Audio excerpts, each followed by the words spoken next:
Orain, Audaciteren oinarrizko barra eta menuen funtzionamendua azalduko dugu. Bueno, hortarako grabazio labur-labur bat egingo dugu. Bagoaz, botoi gorriari emanda hasiko gea grabatzen. 1, 2, 3, 4, 5, 6, 7, 8, 9, 10. Bueno, orain azalduko dugu horko bestelako botoiek zertarako balio duten.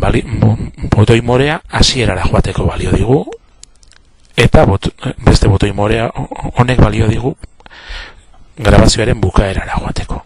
Berriz ere hasierara etorrita entzuten jarriko gea. 1, 2, 3, 4, 5, 6, 7, 8. Botoi urdin honekin erreprodukzioa pausarazi dugu. Kontuz botoi honekin batzutan geldirik dagola, erabat gelditurik dagola pentsatzen dugu, eta espaldin badiegu botoi hori jari ematen, beste lako lanik ezin izango dugu egin. Orduan, erabat geldiarazteko ematen dugu botoi hori jari. Bueno, eta hauek dira nolabait grabazioa eta erreprodukzioa kontrolatzen duten botoiak. Tresna barra nagusia hau daukagu Audacitin. Normalean, hautapen tresna edo hautatzeko tresna hau egongo da aukeratuta. Baina zenbait lan egiteko komeni zaigu bestelako tresna hauek aktibatzea. Hoietako bat da lerratzeko tresna. Askotan erabiliko duguna, aktibatzen dugu, pista bat denboran mugitu alizateko. Ikusten dezute pista hau 0 segundoan dago, edo du hasiera pista honek, eta bigarren segundoraino ekarriko dugu. Ikusten dezue, hortxe daukagu. Bueno, edo atzera eramateko gauza bera. Bueltatuko gea hautatzeko tresnara. Hautatzeko tresnarekin egiten duguna da grabazio zati bat aukeratu. Bai entzuteko 1, 2, 3 edo beste edozein funtziotarako, beste edozein lanerako. Hautapen hau ere, gero nolabait aldatu egin daiteke hasiera edo bukaera hurbilduta eskutxo hori agertzen denean, egin dezakeguna da luzatu edo moztu. Hasieran gauza bera, egin dezakeguna edo luzatu hautapena edo murriztu hautapena. Bueno, eta jak ezati bat aukeratuta daukagun, ikus dezagun zein den.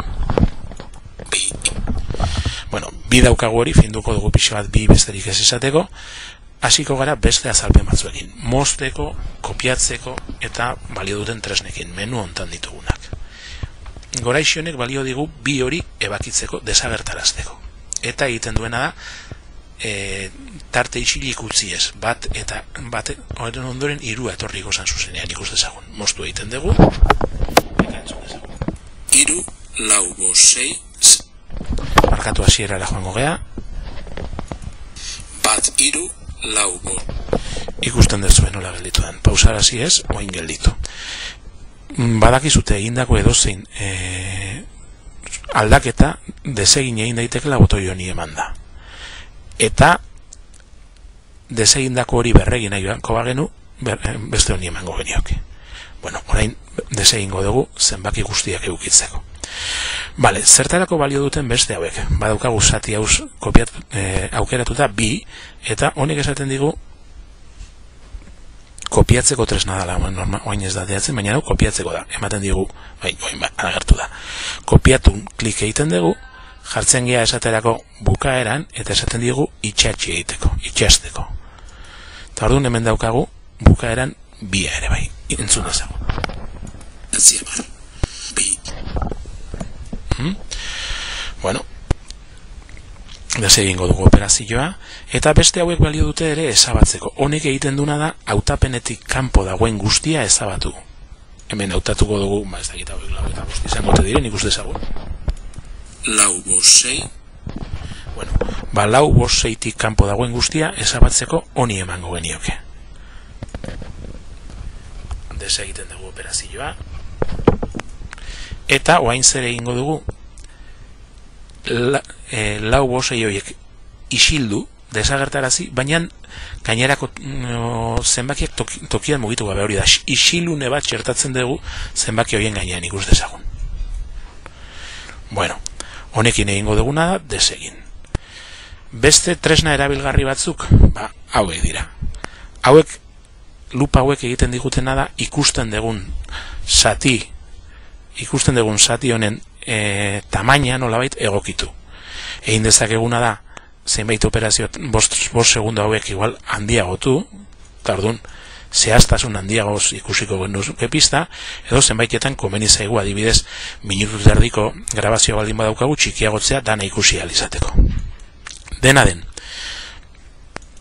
honekin lortuko genukena da, lupa honek egiten duguna da dugun grabazioa lehioaren tamainara egokitu edo doitu.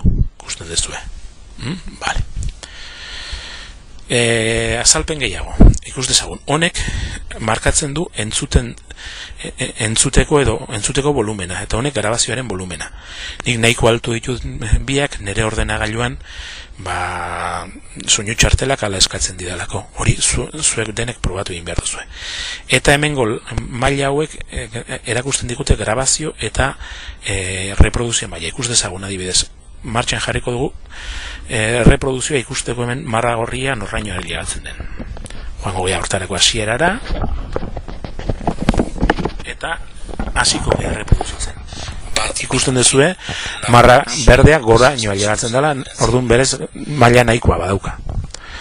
Bueno, beste grabazio labur txiki bat egingo dugu ikusi ahal izateko nola ikusten den seinalearen indarra sarrerako kontrol hortan. Ikus dezagun. Jarriko naiz hemen bukaeran, ze grabazio berriak beti ere pista berri batean egingo zaigun da. Baina, orduan, jarraian grabatu nahiko banu, bestela grabazio berria beste aurrekoaren gainean entzungo zen, jarraian grabatzeko lehengo bukaeraren jonoa. Orduan, 9, 10, 11, 12, 13, 14 ikusten dezuen nola hemen markatzen ari den seinalea. Bale? Venga. Eta, beste azalpen bat, pista hauetan ditugun zer daukagun. Hemen adibidez ikusten dezue ditugula, botoi txiki batzuk mututu eta soloa daukatenak. Badaukagula audiopistaren ondoan beste botoitxo bat, menu bat irikitzen diguna. Joango gea banan esplikatzen, baina hortarako aurrena grabazioaren tamaina egokituko dugu pantailaren tamainari. Hortxe gaude. Vale, hemen bi pista ditugu. Orduan, mugituko dugu, lerratzeko pistarekin mugituko ditugu pistak biak aldi berean hasi daitezen. Entzun dezagun. Orduan, orain, bi pistak hautatuta ditugula, entzuten hasiko eta ikusiko dugu nola soinu batek bestearen gainean jartzen den. Ikus dezagun.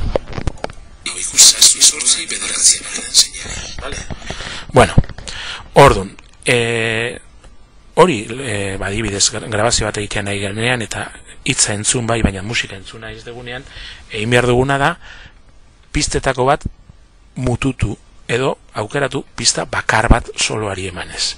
Kasu honetan bi pista ditugunez, bi funtzioak lan berdina emango digute, baina 3 pista edo 4 baldin baditugu eta bakar bat entzuteko solo emango genioke, edo bakar bat isilerazteko mututuri emango genioke. Kasu honetan mututuri ematen diogu lehenengo pistari, hasierara etortzen gea eta entzungo dugu bakarrik bigarren pista.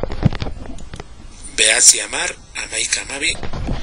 Ados, aldiz, ematen baldin badiogu solori, ikusten dezute bekoa gelditzen dela lausotuta bezala, eta urdinean bakarrik gelditzen dela goikoa, eta entzungo da bakarrik goikoa. Ikus dezagun, mututu desaktibatuko dugu. 1, 2, 3. Hemen azalduko duguna da izena nola jarri. Batzutan piste izena jartzean berez izaten duta. Ematen diogu honi eta esaten diogu batetik zazpira.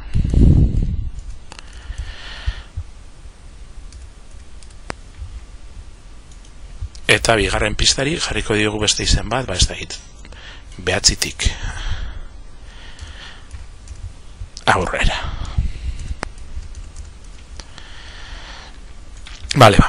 Oinarrizko azalpen hau bukatuta, hurrengoan gauza gehiago.